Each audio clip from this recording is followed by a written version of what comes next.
Hey everybody. Been feeling kind of under the weather the past couple of days, so sorry I haven't been in class to help you guys out with these problems. Um, Wanted to take some time tonight to go over the 5 more advanced stoichiometry problems that were going from mass of one substance to mass of another substance, or in general just one substance to another substance tonight. So that you guys can get a little bit of a better understanding about what's going on there. And hopefully I can walk this for you guys step by step here. So for number 1, and this is from part 3 on our work that we did with the sub today. Part 3, number 1. Determine the number of moles of lithium hydroxide produced when 0.38 grams of lithium nitride reacts with water according to the following equation. Now, first thing I want you guys to do, as we do in all of these kind of things, is always identify what we're starting with. And in this case, we have 0.38 grams of lithium nitride to start. So I'm just going to go ahead and write this underneath here, 0.38 grams for the lithium nitride. And we want to figure out the number of moles of lithium hydroxide, which is going to be this LiOH over here. So looking for a number of moles of LiOH. Okay. So our conversion is just going to be going from this grams of lithium nitride to moles of lithium hydroxide. If you go ahead and look at your mole map, this is going to be a 2-step problem. We're going to convert the lithium nitride into moles first, and then take the number of moles of lithium nitride and use the balanced chemical equation to find the mole ratio between lithium nitride and lithium hydroxide. So starting off here, we have 0.38 grams of this lithium nitride, Li3N. And taking a look at our periodic table, lithium is going to have a mass of about 7 atomic mass units, and nitrogen with a mass of about 14 means that this is going to be a mass number for Li3N of 35 atomic mass units, which would be 35 grams per mole. So we use conversion factor 1 mole of Li3N for every 35 grams of Li3N. And if we look again at our units, grams of Li3N will cancel out with grams of Li3N, leaving us with moles of Li3N. So now up here at the top, we have that there's 1 Li3N for every 3 LiOH. And again, think about this in terms of recipes, because we did bring that up in class, kind of equating this to how recipes work. In order for this recipe to work out, 1 mole of Li3N is going to create 3 moles of LiOH. And we're going to use that as our conversion factor in this problem down here. So in drawing out the fraction, we have Li3N currently on top. If I want to get rid of Li3N, I want to put it on the bottom. So 1 mole of Li3N. Remember guys, pretty much rule of thumb here is anytime that you want to get rid of a unit, you want to put it on the bottom of our dimensional analysis conversion factor here so that it'll cancel out in the end. So 1 mole Li3N, and then on top it would be 3 moles of LiOH. Again, before we do any math, double check that our units are going to cancel out correctly. We have Li3N moles and Li3N moles, and we have moles of LiOH, which is what we wanted at the start of this problem, so we know we did everything correctly. So we do 0.38 divided by 35 and times 3, and this is where we get that number, 0.0325 moles of LiOH.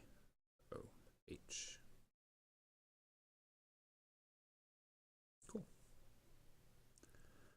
All right, moving on to number 2. Very similar problem to what we have been looking at before. Determine the mass of carbon dioxide produced when 0.85 grams of butane reacts with oxygen according to the following equation. So if we don't know what butane is, we can either look it up or do a process of elimination here. Oxygen, O2, CO2 would be carbon dioxide, and H2O would be water. So the only thing that would make sense to be butane is this C4H10. So we're looking for the mass of carbon dioxide, and we're starting off with this mass of butane here. So same thing that we did before, we're going to take these numbers, pull them out,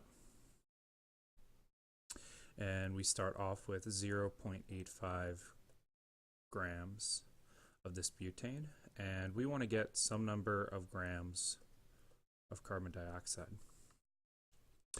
Same kind of deal. If we looked at our mole map, it would take one step to go from grams of C4H10 to moles of C4H10.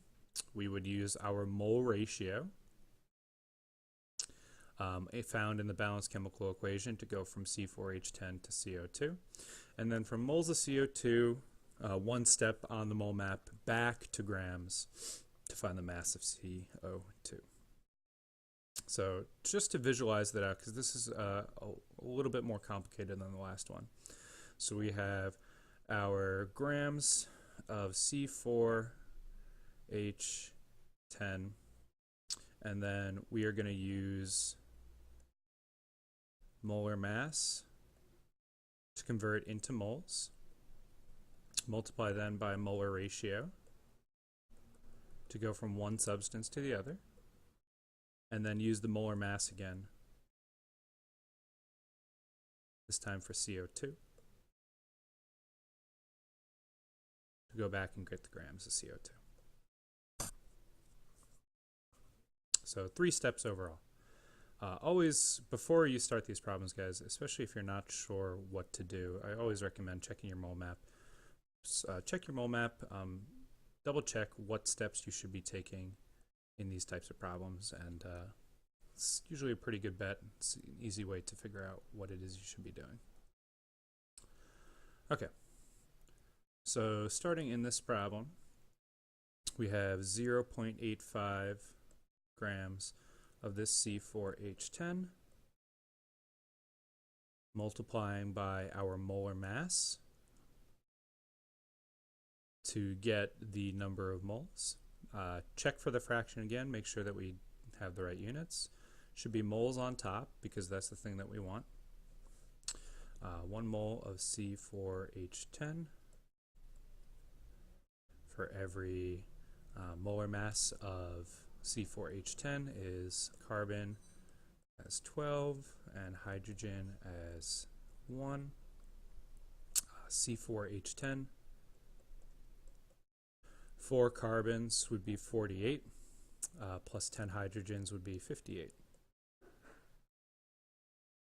So 58 grams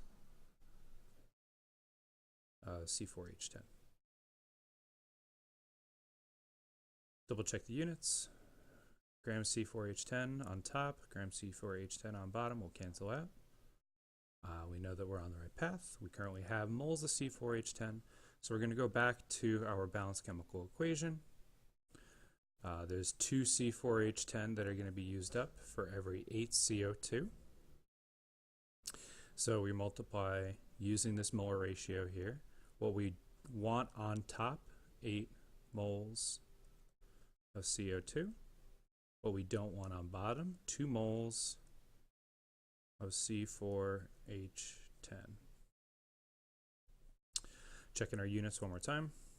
Moles C4H10 cancels with moles C4H10. Always, always, always double check your units. And then last thing, we're going to use the molar mass of CO2, carbon again being 12, oxygen being 16. 2 oxygens is 32 plus 12 is 44. So what we want on top, 44 grams of CO2 for every 1 mole of CO2. Units and units cancel out. So once again, we're left with grams of CO2, which is what we wanted to get at the very, very beginning of this, so we know that we're on the right track. We do all of this multiplication across. We do 0.85 divided by 5.8 times 8 divided by 2 times 44. And this should give us 2.58 grams of CO2.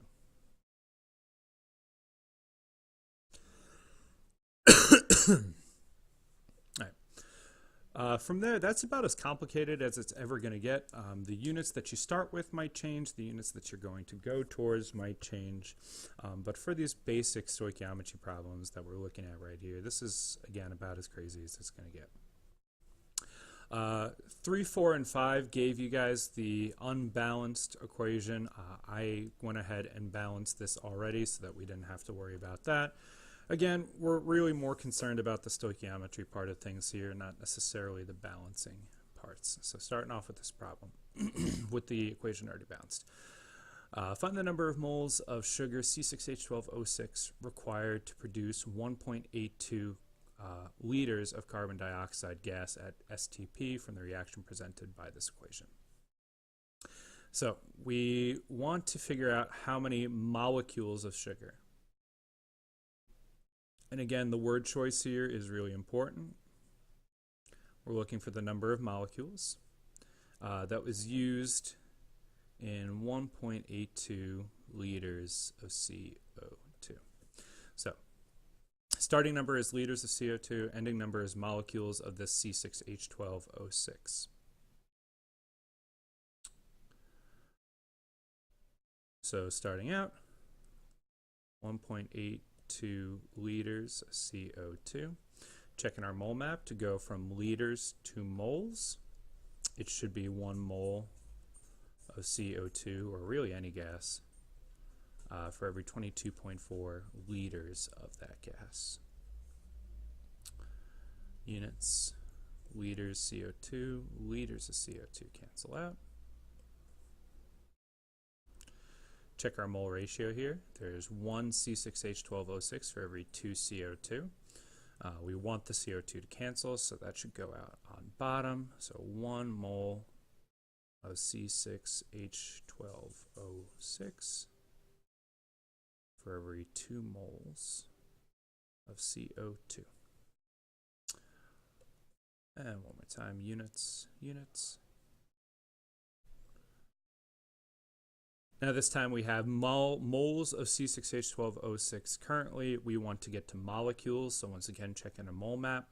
There's 6.02 times 10 to the 23rd molecules of C6H12O6 for every 1 mole of C6H12O6. I'm sure you guys can hear my dog barking in the background.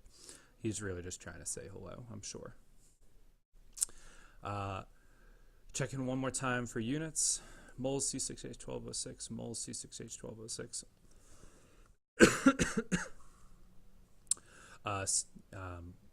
We're left with molecules of C6H12O6, which is what we wanted here. We do our multiplication, 1.82 liters times 1 times 1 times 6.02 times 10 to the 23rd divided by 22.4. This gives us 2.45 times 10 to the 22nd molecules of C6H12O6.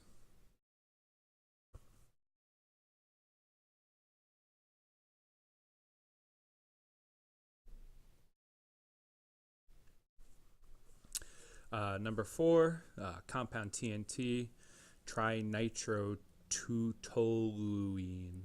I don't actually know how to pronounce that word. I'm going to have to look that up later, Decomposes explosively into carbon, carbon monoxide, hydrogen, and nitrogen. What volume of hydrogen is produced if 5.8 liters of CO is produced? Following is the unbalanced equation. And again, I just have this balanced out for us already. A trick to this one here, if you weren't too sure how to go about balancing this, start off with the fact that the nitrogens currently are at an odd number. And on the right side of the equation, we have only even multiples of nitrogen, so this entire thing should be doubled. And then work from left to right, from right to left, excuse me, and everything should work out pretty evenly from there. Anyway, so volume of hydrogen is produced if 5.8 liters of CO is produced. So we're looking for the volume of hydrogen in liters, and we're starting off with 5.8 liters of the CO to start with, to convert. So 5.8 liters of CO. At the very, very end, we want liters of H2. Same thing, checking the mole map. It's always 1 mole of any gas for every 22.4 liters of that gas. Now we have moles of CO, checking our ratio here. There's 12 CO for every 5 H2. 5 moles H2 for every 12 moles of CO. And then we want to go from moles of H2 back to moles, to liters of H2.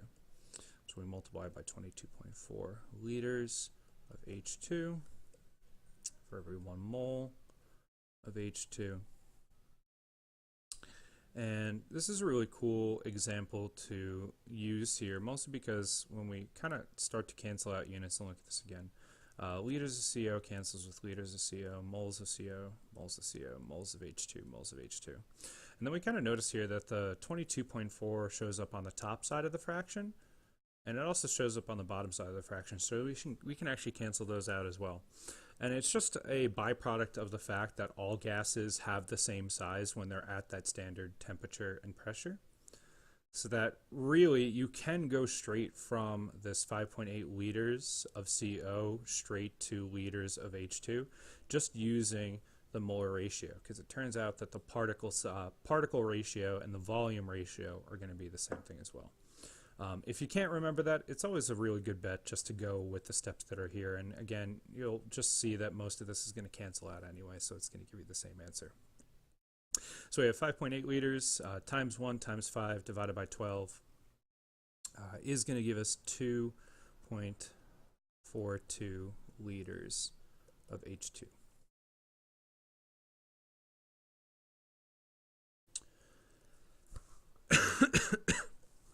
Okay. And last problem for this problem set. How many liters of oxygen are necessary for the combustion of 134 grams of magnesium, assuming that the reaction occurs at STP? Following is the unbalanced equation. So we have 134 grams of Mg to start, and for O2 we are looking for the number of liters. So again, we set this up. There's 134 grams of Mg,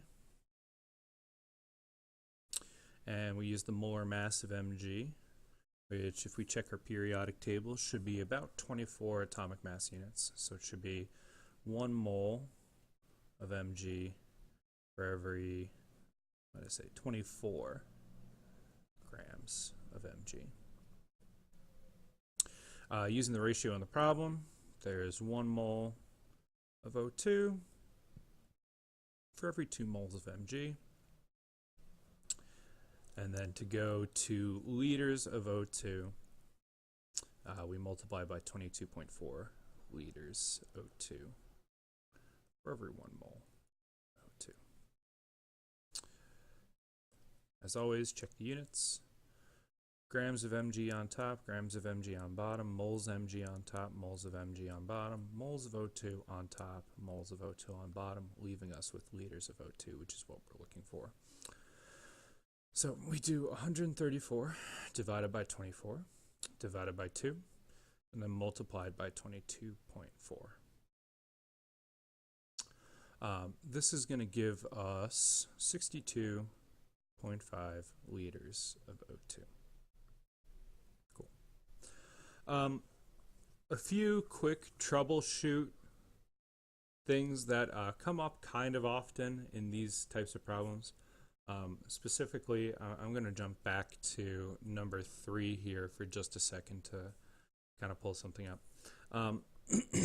Depending on how you put your numbers into your calculator,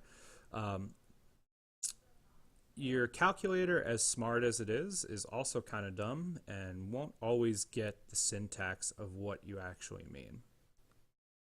So for example, if you go ahead and put 6.02 times 10 to the 23rd into your calculator as is, right now it's 6.02 multiplied by 10 up arrow 23.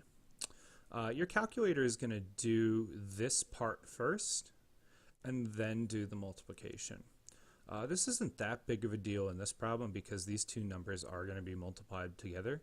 But if it turns out that the 6.02 times 10 to the 23rd was supposed to be on the bottom of the fraction,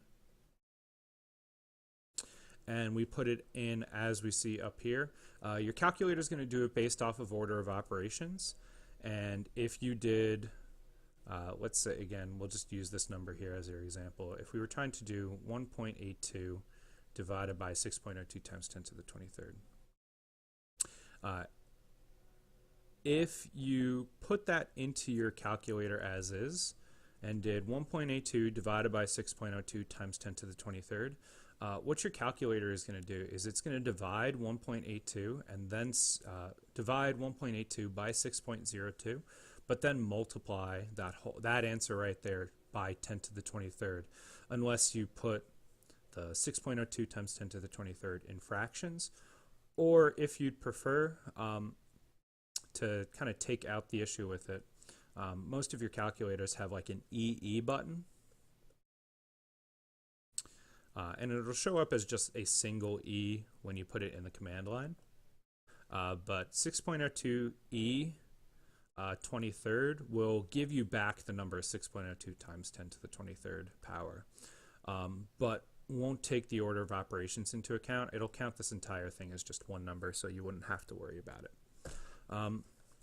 Just little things like that, especially calculator errors are probably the thing that shows up most as far as errors go on these types of problems. The other thing, believe it or not, that people get wrong way too often is what the molar mass of the quantities are, and it's either because they're not paying attention to what quantity it should be, or they're just trying to rush through it and do the math, that math part in their head.